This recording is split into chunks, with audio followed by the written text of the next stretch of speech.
I'm Christopher Crystal with Financial Stockholm. Today is Wednesday, November 9th, 2022. And these are our views from Stockholm, what we're seeing, what the Swedish press is talking about, and what the market is discussing. So the majority of the Swedish press today is focused on our recent budget that we had announced.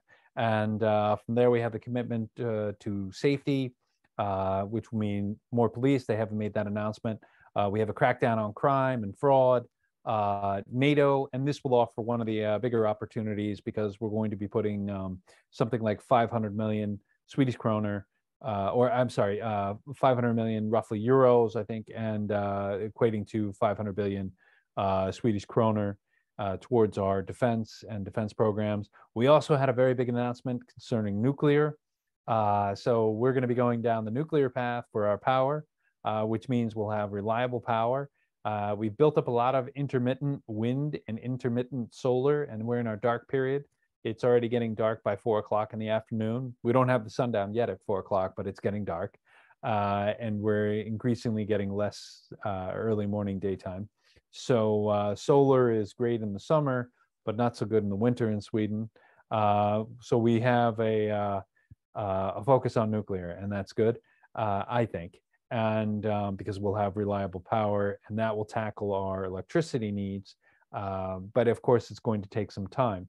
And the nuclear path that looks like will go down is, as opposed to, say, the high pressure steam that we have with the nuclear power plants we have here in Sweden currently, we would probably go with the SMR, as we already applied for the Ringhal 1 and 2, and those were both singled out in the speech by our minister who was discussing the budget and energy and the financing behind it. So look at the SMRs and how that would be provided.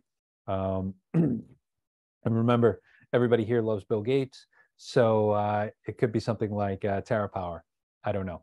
But I would certainly look at these companies to understand it a little bit better.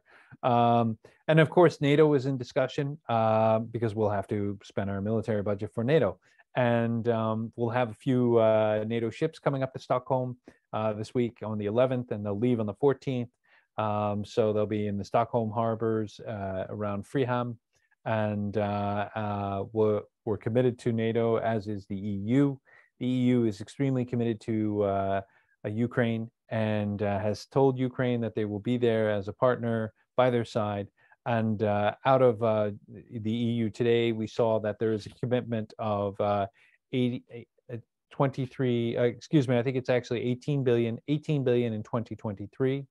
And that will be interesting because we're in the middle of just about going into a very sharp economic downturn. We've been warned by our finance minister. We have our head of the banks here for our Swedish bank saying that the Swedish economy is in very unstable times. He doesn't equate it to the time of the 1990s when we had the bad bank solution, but he does say we are in shaky times. And so many people are looking at the credit lending and the amount of debt that the consumers have. At the same time, today, we do see different interesting statements coming out about banks as possible buy targets. So that is a little maybe contradictory for some people, but as the rates will go up, the banks will make money, and the banks are doing a lot of the mortgage lending for the households. So, and you know, one of the banks that was talked about was Handelsbanken, which is really one of the best finance banks in Europe. And they do have a large percentage of the household mortgage market, and that goes back to their date of back in the early 2000s when they bought out a company called Hypotek, which means mortgage.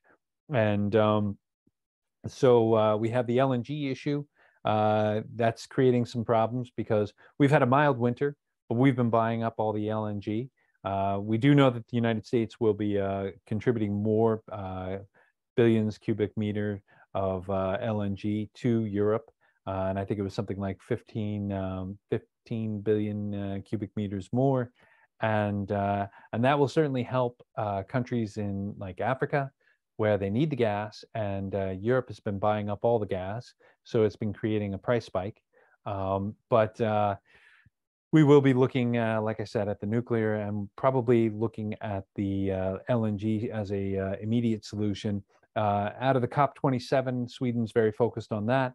And of course, the energy solution there is more the intermittent solar and wind. And that is intermittent. But you know, it's a part of the solution, I suppose. So it's something that needs to be addressed. And as the investment will be made, it's something that you should look at. We have a little bit of a problem with our Oskarshamn power generating plant. It's a nuclear plant.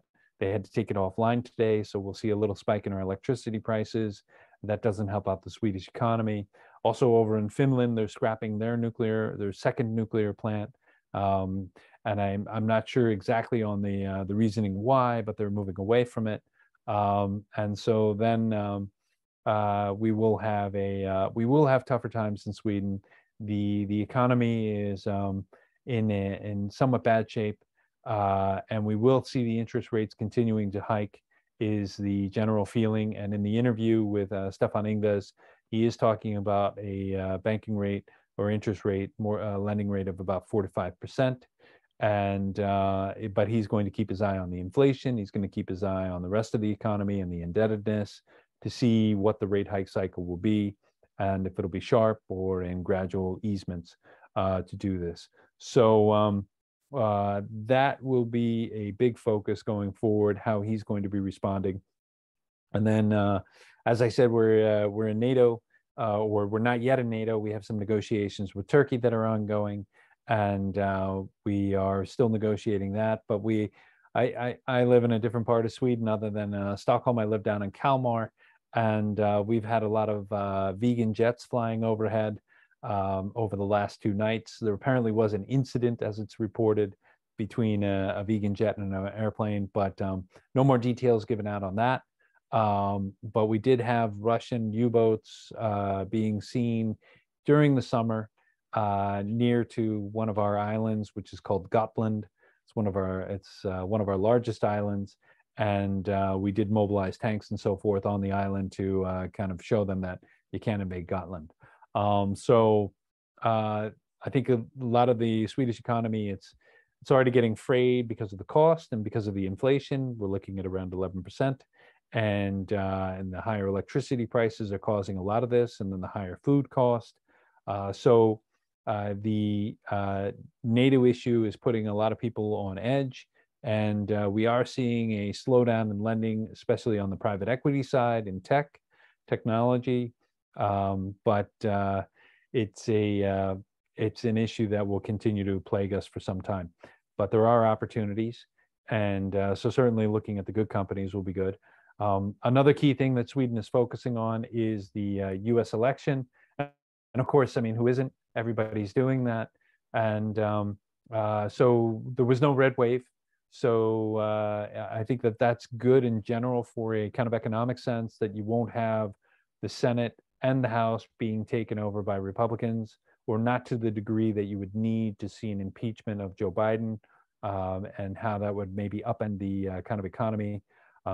So you'll see a lame duck period in the United States for the next 2 years. And then you will see because he won't have the House, it looks like the House is lost. And by how many seats, it's not clear yet. And it's not clear yet on the Senate, because some of the states are in what they call too close to count, or the percentage of voting isn't high enough to declare it official. So they have to have a runoff. So the amount of senators that will be Republican or Democrat is not clearly known. And you still have a lot of people in the United States Congress that are very old and making a lot of money, despite having a salary that's maybe $170,000 a year. They're worth hundreds of millions, some of them. And so, but a positive is you did see some Gen Zers. The youngest member entering Congress this year is from Florida. He's a Democrat, and he's a former Uber driver. And so he lined up along all the lines that the Democratic Party wants and goes for. And so you do get some influence of new young blood. And but I think what Sweden is missing, and there are several journalists who are mentioning this, is that the voters are increasingly demanding that you do what they want. And we do have that issue with our own government after this announcement of the budget, that if they're not paying attention to what they were voted in on, they may lose the next time. And if you look at what happened in Denmark, where you saw a dramatic shift again, it's another indication of people who are not happy with being lied to. I don't know why this is so strange for politicians to understand, but that does seem to be an issue that will also weigh on the Swedish economy. So we'll keep you posted as to any new changes coming out. But this, for the time being, is what we're looking at, and we'll keep you posted. Okay. Thank you very much, and happy investing, and have a great day. Bye.